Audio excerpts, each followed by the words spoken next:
We're on the junction again. I know we've been here before, but this is a very quick video. I just got talking to, it looked like a boss man from one of the scaffolding firms.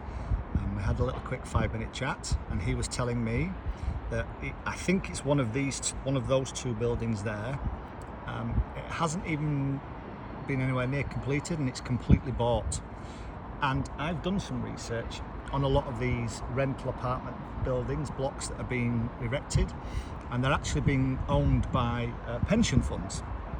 Now, we can argue the rights and wrongs, the cost of living, the cost of houses, there's not enough houses, but you have to understand the bigger picture to understand what's going on. And the reality is that the pension funds right across the world are massively under-invested and don't have enough capital to pay out all of the pensions that are currently owed. And so one of the ways that they're doing that is they're basically buying up these buildings with a 100-year lease. These buildings are supposed to last for about 100 years. Every 25 to 30 years they get renovated and updated.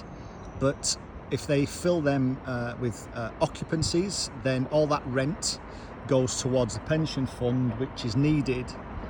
So you have to understand the lay of the land, you have to understand the system, you have to understand where we are to understand that, you know, in an ideal utopian world, all of these buildings would be erected with, you know, you could argue either private money or government money, and they would be sold off and the profits pay for the costs.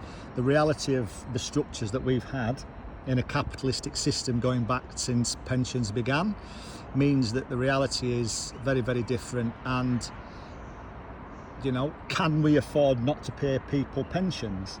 No, because the system promised people that if they worked their entire lives, again, the Zygmunt Bauman, solid, liquid, that's a whole nother argument that I could get into, but we won't. But, you know, we promised people pensions in the solid state.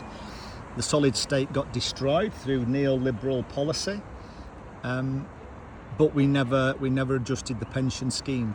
So it's one of the ways that they're having to do it. So that's why I've done that. And now we're just going to go back to underground, underneath the viaduct, because I've got one